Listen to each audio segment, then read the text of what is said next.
Halo semuanya, di video kali ini saya akan membahas fungsi ritual tolak bala masyarakat Painan berdasarkan teori struktural fungsional milik Radcliffe Brown.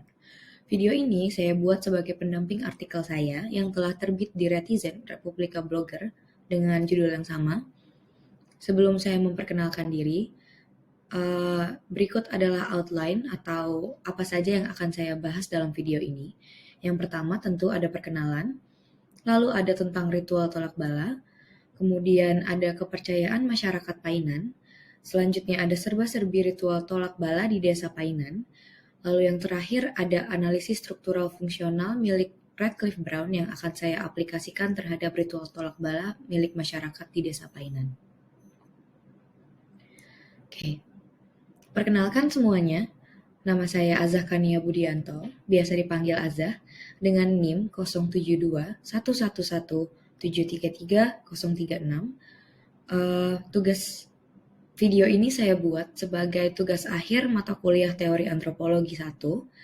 Saya merupakan mahasiswa S1 yang sedang menempuh semester 3 di program studi Antropologi, Fakultas Ilmu Sosial dan Ilmu Politik Universitas Airlangga, Surabaya. Oke, yang pertama ada a brief introduction tentang tolak bala. Singkatnya, tolak bala merupakan ritual yang dilakukan untuk menolak bala sesuai dengan namanya, dan ritual ini dilakukan atas dasar kepercayaan manusia terhadap kekuatan gaib atau kekuatan yang tidak kasat mata. Jadi intinya itu karena ya seperti yang kita tahu, manusia itu kan tidak bisa lepas dari tantangan dan persoalan. Dan cara seseorang mengatasi permasalahan atau persoalan tersebut itu bermacam-macam. Nah, salah satunya ini sekelompok masyarakat di Indonesia akan melakukan ritual tolak bala. Dan ritual tolak bala ini masih sering dilihat di dimanapun kita berpijak kalau kita sedang di Indonesia.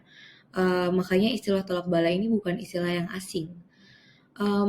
Selanjutnya, dasar dilakukannya ritual ini adalah kepercayaan manusia seperti yang sebelumnya saya jelaskan tentang terhadap kekuatan yang tidak kasat mata, yang lebih besar dari eksistensi mereka, dan kekuatan tersebut mereka percayai dapat menganugerahi hal-hal baik hingga mengutuk manusia. Bentuk paling umum dari ritual ini adalah melaksanakan upacara dengan niat meminta perdamaian dan restu dari alam. Selanjutnya, karena saya memfokuskan ritual tolak bala di desa Painan, izin saya menjelaskan sedikit mengenai lokasi, mata pencaharian, dan kepercayaan masyarakat di desa Painan.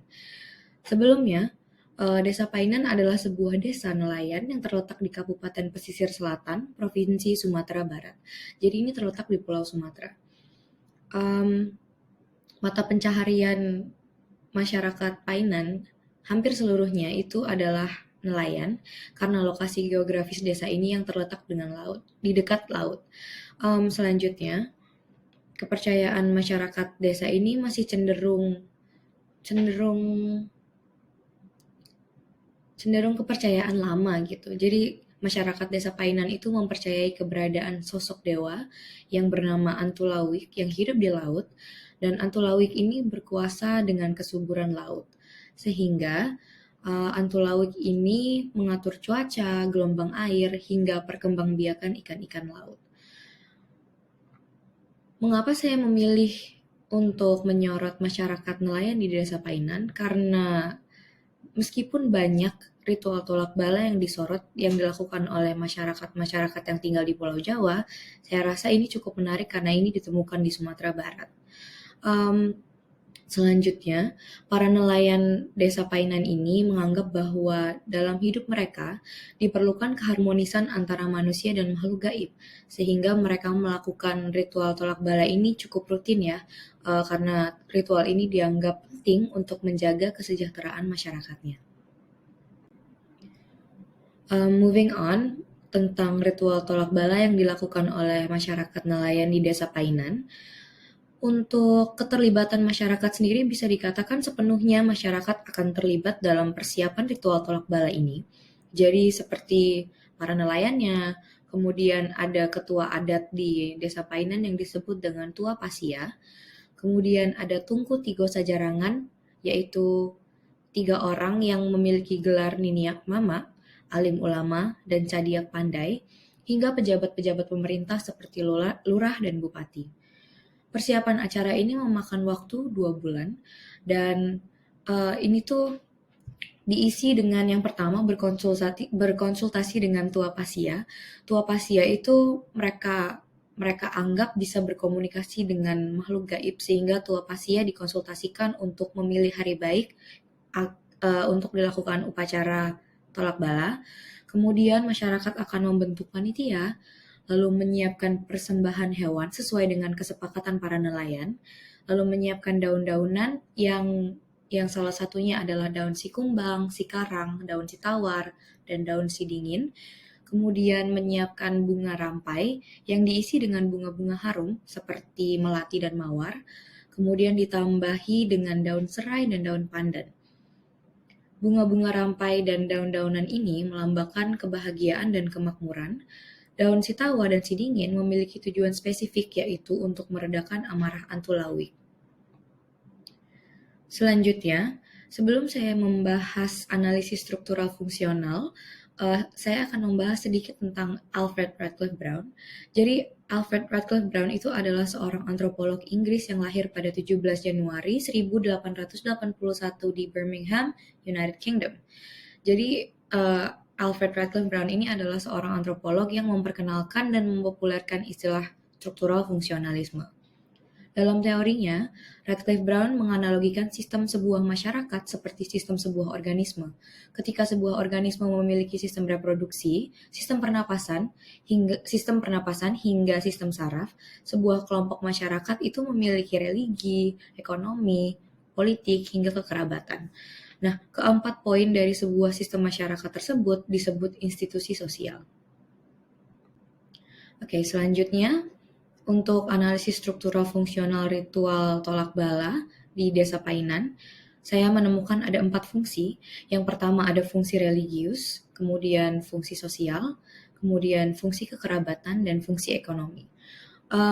Untuk fungsi religius yang pertama, masyarakat nelayan Desa Painan ini memiliki religi. Artinya mereka berusaha berkomunikasi dan memahami kemauan dan keinginan makhluk-makhluk gaib, khususnya Antulawik. Jadi masyarakat Desa Painan ini melaksanakan ritual ini sebagai bentuk keyakinan dan penghormatan mereka terhadap Antulawik. Wujud dari fungsi religius ini adalah perubahan perilaku, di mana nilai kesopanan akan terbentuk karena masyarakat tidak ingin Antulawik murka. Seluruh anggota masyarakat menyadari pentingnya menjaga perilaku karena hal ini berkorelasi langsung dengan kesejahteraan kolektif mereka.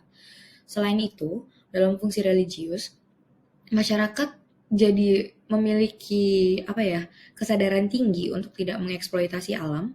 Karena ini masih berkaitan dengan perubahan perilaku, terdapat keyakinan di antara masyarakat Painan bahwa keserakahan hanya akan membuat Antulawik murka, sehingga mereka menangkap ikan dengan tetap menjaga ekosistem. Mereka itu sangat anti gitu menggunakan peledak ataupun jaring pukat harimau karena mereka paham kedua alat tersebut merusak ekosistem laut. Dalam fungsi sosial, upacara tolak bala ini memancing munculnya interaksi antara satu anggota masyarakat dengan anggota lain di Desa Painan. Hal ini terpampang dengan gamblang pada persiapan upacara yang harus melibatkan banyak orang sehingga diperlukan terus-terusan rapat bersama. Nah, masyarakat ini akan berkumpul dan beramah tamah sehingga kumpulnya itu menjadi intensif saat persiapan ritual selama 2 bulan. Pemimpin adat juga akan berinteraksi terus dengan anggota masyarakat hingga pimpinan formal seperti camat dan bupati. Kemudian, fungsi kekerabatan yaitu terlihat ketika masyarakat nelayan bersatu untuk mencari siapa penyebab kemurkaan Antulawik. Jadi, ritual ini biasanya mereka lakukan ketika mereka merasa bahwa Antulawik itu murka, ditandai dengan surutnya air dan kemudian sedikitnya tangkapan ikan. Jadi akan diberikan sanksi sosial bagi pelaku dan keluarga dan suku dari pelaku. Bentuknya sebagai kritikan dan tuntutan untuk memperbaiki perilaku pelaku. Hal ini tuh biasanya dilakukan dengan menasihati, tentunya dengan tuntutan untuk keluarga dan sukunya untuk menasihati, dan kemudian yang paling utama adalah pelaku harus menginsafkan diri ketika upacara tolak bala dilakukan. Selanjutnya ada fungsi ekonomi yang mencakup pola produksi dan pola konsumsi. sehingga pola produksi yang dimaksud adalah adanya kesadaran kolektif bahwa cara penangkapan ikan tetap harus etis dalam artian tidak mengganggu kestabilan ekosistem laut. Dalam pola konsumsi, masyarakat sebisa mungkin tidak membuang hasil tangkapan ikan dan tidak boros, karena keborosan mereka percayai akan membawa petaka. Sekian yang bisa saya sampaikan untuk video hari ini. Mungkin bagi teman-teman ataupun siapapun yang tertarik untuk membaca artikel saya, link dari artikel saya di Retizen akan saya taruh di description box. Dan terima kasih telah mendengarkan dan memperhatikan.